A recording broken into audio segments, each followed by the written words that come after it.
Welcome back to another exciting programming adventure. Today we're diving into CS50P, problem set number 2, and we're in week 2 loops, where we'll be tackling the cock machine problem.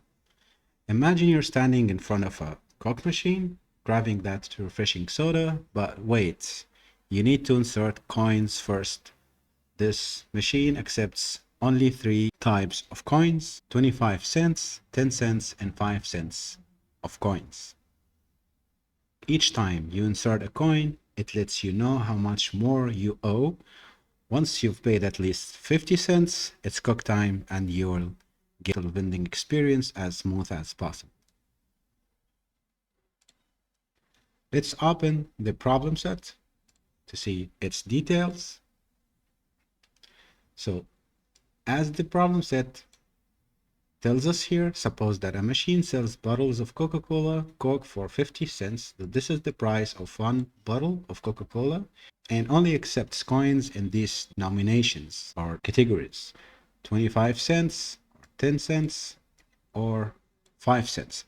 We have only 3 categories of coins: 25 cents, a coin of 25, or a coin of 10, or a coin of 5 cents. We are now being asked to create a file. Now we are asked to create a file called cock.py, implement a program that first prompts the user to insert a coin. So this is the first task that we're gonna solve in our program: prompt the user to insert a coin one at a time, each time informing the user of the amount due. This is the second task.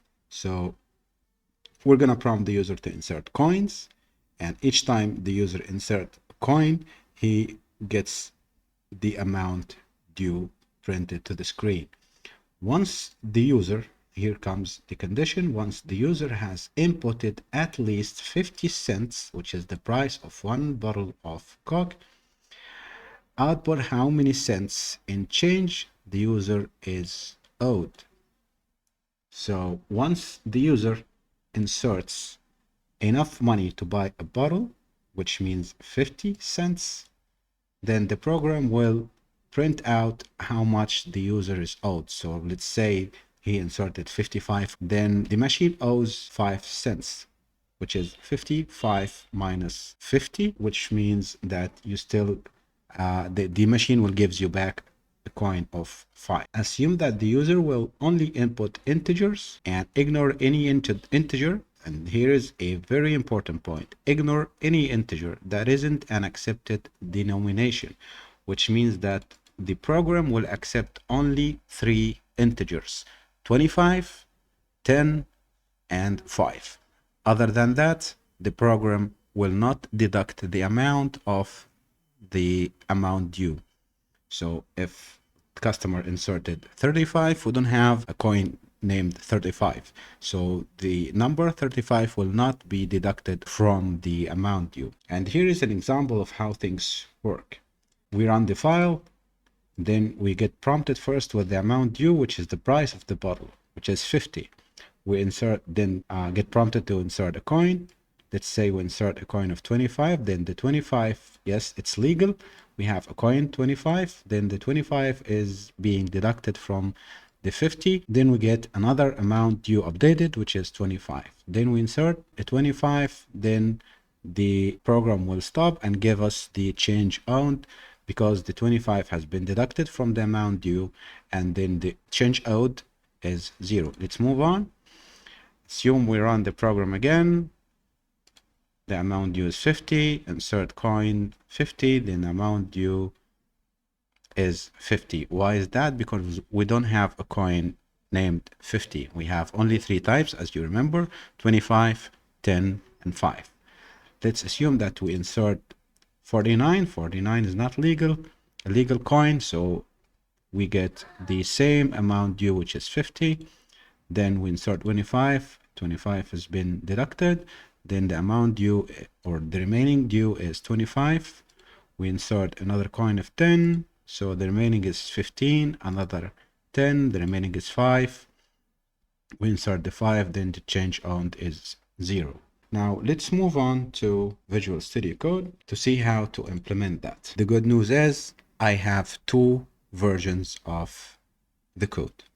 Let's first start by creating the file calc.py, and first things first, before we start the loop or start anything, we need to start a counter. The counter is the amount or the coins inserted by the customer. Before we start the loop, we need to start a counter so we don't go inside the loop forever. So I will create a variable called inserted coins, and this variable will equal 0 as a starting point. And per the instructions, we're gonna print the amount due. This is the initial amount due, and it will be 50 as is. Until now, we did not do any math, we did not do any formulas. We're just getting started. So as we've learned from the session or from the course, that while all the time starts with a condition, and this condition must be true. So what is the true condition here? The true condition can be inserted coins is less than 50. So while inserted coins is less than 50, which is a true condition because we have the inserted coins is less than 50, the customer did not insert anything. Now we need to prompt the customer to insert an input or insert coins. And in the same time, we need to save what he inputs inside a variable. I'll call the variable coin. And as we know, the input type is string, so we need to make a type casting or change the type.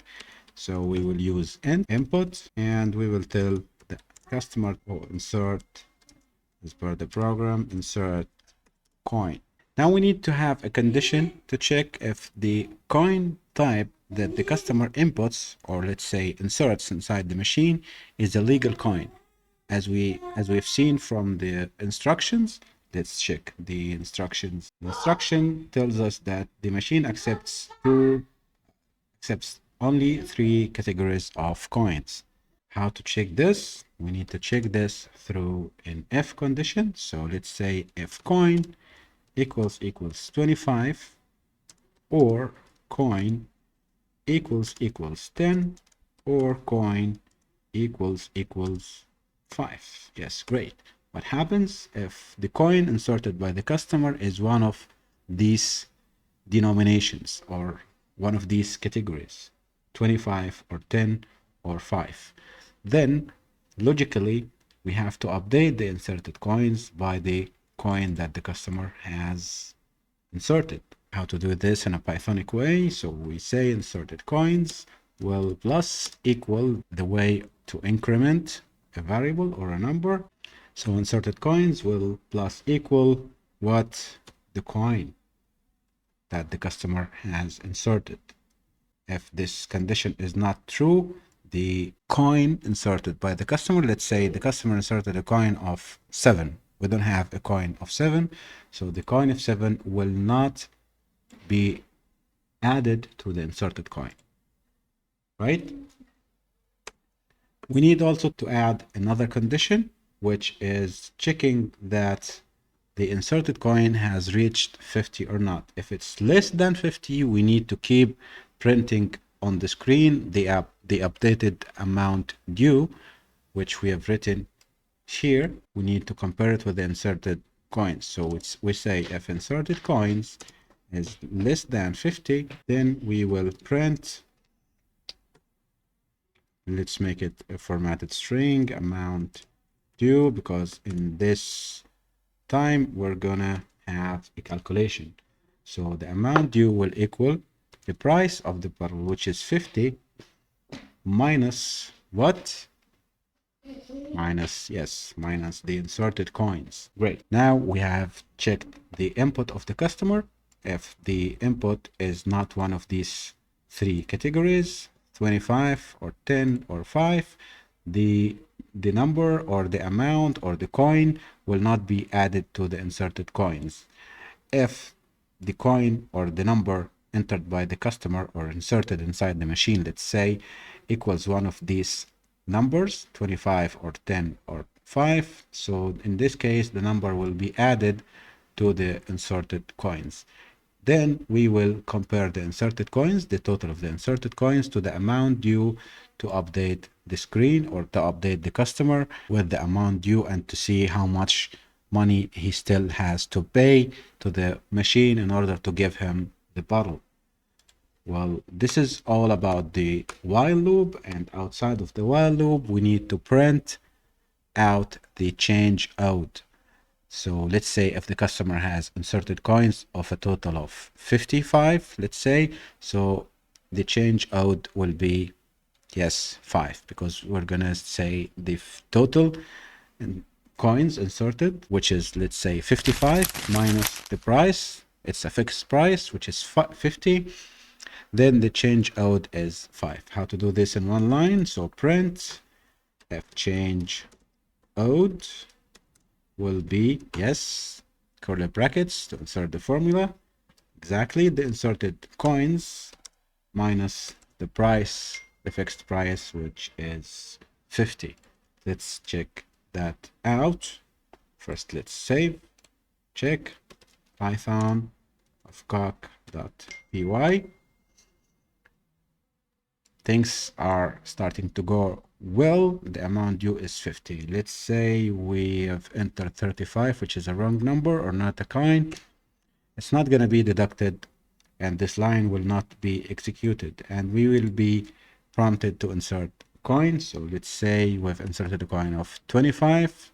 The amount due must be 25. Amazing. Let's insert 15. So the amount due must be, the amount due will be 25, because we don't have a coin called 15. Let's say we have inserted a coin of 10, so the remaining is 15. Inserted another coin of 10, the remaining is 5. We have written 9, 5 is remaining. Let's insert a coin of 25 again. So now we will have a change out. Exactly, 20. So the machine has taken only 5, the amount remaining to the price of the bottle, which is 5, and gave a change of 20 back to the customer. Things are going well, and this is the first version of the code.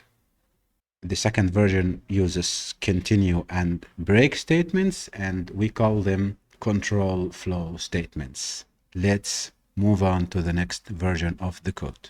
There is one last thing missing, which is moving all this to be inside of a main function, right?